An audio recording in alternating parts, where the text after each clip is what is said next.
So ఈరోజు మనం CMR IT క్యాంపస్కి సంబంధించినటువంటి చంద్రిక అనే ఒక స్టూడెంట్తో ఉన్నామండి.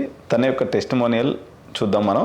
సిఎంఆర్ ఐటీలో తన క్యాంపస్ లైఫ్ దగ్గర నుంచి తన యొక్క journey in the college and తను ఎక్కడ ప్లేస్ అయింది, సో తను ఎదుర్కొన్నటువంటి డిఫరెంట్ ఎక్స్పీరియన్సెస్ని తన మాటలు తెలుసుకుందాం. హాయ్ చంద్రిక.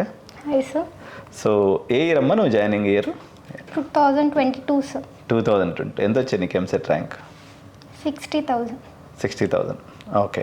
సో ఎక్కడి నుంచి మీరు నేటివ్ ఎక్కడ? From Nalgonda. Your from Nalgonda. Okay. So ఎలా సాగిందా నీ ఫస్ట్ ఇయర్ నుంచి 2025 పాస్డ్ అవుట్ అను? 2026 పాస్డ్ అవుట్. సో ఒక్కసారి నీ జర్నీని ఎక్స్ప్లెయిన్ చేయి, నాకు ఎలా జరిగింది, నీ ఫస్ట్ ఇయర్ ఎక్స్పీరియన్స్ ఏంటి? సో స్టార్టింగ్లో నేను 2022 కాలేజ్కి వచ్చినప్పుడు ఫస్ట్ కాలేజ్ ఇన్ఫ్రాస్ట్రక్చర్ చూసైతే కాలేజ్ చాలా బాగుంది. కాలేజ్ అసలు labs very spacious, class rooms very spacious, every class room is very neat and clean. చాలా బాగుంటాయి class rooms, labs, spacious ground, పెద్ద గ్రౌండ్, మా సిఎంఆర్ ఐటీ గ్రౌండే. చూసినప్పుడు చాలా హ్యాపీనెస్ ఫీల్ వచ్చింది, లైక్ ఐ కెన్ ఎంజాయ్ అని. Faculty was so helping and మాకు నచ్చిన దాంట్లో హెల్ప్ చేస్తుండే వాళ్ళు. లైక్ మాకు ఈ ఫీల్డ్ అంటే ఇష్టం అంటే ఆ ఫీల్డ్ హెల్ప్ చేస్తుండే వాళ్ళు. లైక్ సెకండ్ ఇయర్ నుంచి ఫస్ట్ ఇయర్ మొత్తం బేసిక్స్ ఉంటుండే. ఫస్ట్ ఇయర్ అందరు ఫ్రెండ్స్ లైక్ హ్యాపీనెస్ ఫీల్తోనే వచ్చినాము. సెకండ్ ఇయర్ నుంచి we got to understand what is BTech, what is our life, what we need to achieve అని. సో సెకండ్ ఇయర్ నుంచి we got some. Coding ఎప్పుడు start చేసావు? 2 నుండి. 2 నుంచి స్టార్ట్ చేసినావా? ఏం నేర్చుకున్నావు తల్లి? Python sir. Python. Okay. So libraries దాకా నేర్చుకున్నారా? ఓన్లీ ఫండమెంటల్ కోర్ పైథాన్ వరకు నేర్చుకున్నారా? లైక్ ఏం లైబ్రరీస్ యూజ్ చేస్తాం అని అక్కడి వరకు నేర్చుకున్నాను. థర్డ్ ఇయర్లో కోడింగ్ దేని మీద? ఓన్లీ మొత్తం Python. I mostly interested on Python. నాకు పైథాన్ అంటే HTML, CSS, జావాస్క్రిప్ట్ అవన్నీ బేసిక్ లెవెల్స్, లైక్ కోర్స్ లెవెల్లో అవి నేర్చేసుకున్నారు. Okay.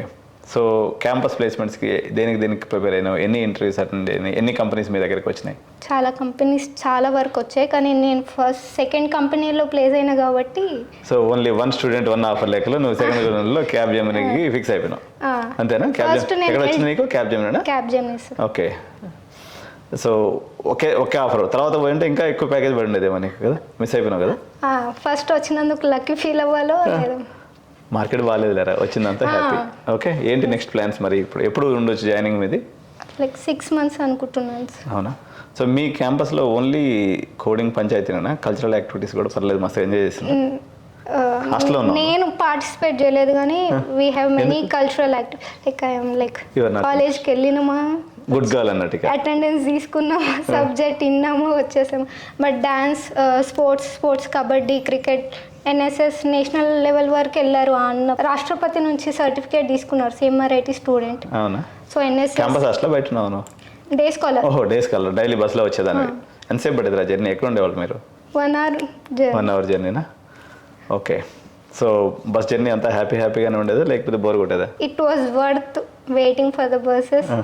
It was worth travelling in the buses. So ఏం చెప్తావు? ఇప్పుడైతే మార్కెట్లో CSE పడిపోయిందని మరి అందరూ జూనియర్స్ కంగారుగా ఉన్నారు, మరి ప్లేస్మెంట్స్ వస్తాయా రావని మస్తు కన్ఫ్యూజ్ అవుతున్నటువంటి పరిస్థితి. సో నీ జూనియర్స్కి నువ్వు ఇచ్చే మెసేజ్ ఏంటి? సో వాళ్ళు ఏ రకంగా ప్రిపేర్ అయితే ఈ జాబ్ మార్కెట్లో సస్టైన్ అవ్వగలరు, వాళ్ళ భయాల్ని పోగొట్టే రకంగా నీ మెసేజ్ చెప్పు. సో నేను CSE స్టూడెంట్ని, CSE అంటే ఇష్టం, కానీ నాకు CSE AIML వచ్చింది సీటు. నాకు ముందు తెలీదు AML అంటే ఏంటి అని 2022లో. కానీ ఒక్కసారి నేను కాలేజ్కి వచ్చాక AIML అంటే ఎంత డిమాండ్ ఉందో తెలిసాక ఐ ఫెల్ట్ లక్కీ నాకు ఈ సీట్ రావడం. And AML it will be the top demanded course in the future in upcoming years. చెప్పాలంటే అదే రన్ చేస్తుందని చెప్పొచ్చు. సో AI తీసుకుంటుంది మన జాబ్స్ అనుకోవద్దు, ఎందుకంటే AI ఎంతవరకు పనిచేయాలో అంతవరకు పనిచేస్తుంది. అది పనిచేస్తుందో లేదో మనమే చెప్పాలి. సో మీరు లైక్ వచ్చే జూనియర్స్ కానీ ఎవరైనా కానీ మీరేం టెన్షన్ తీసుకోకండి. మన ఫ్యూచర్ అనేది మన చేతుల్లోనే ఉంది. And CS is the top most branch engineering field when compare to all. ఎందుకంటే నేను అదే కాబట్టి నేను అలానే చెప్తా. థ్యాంక్ యూ నాన్న. Thank you.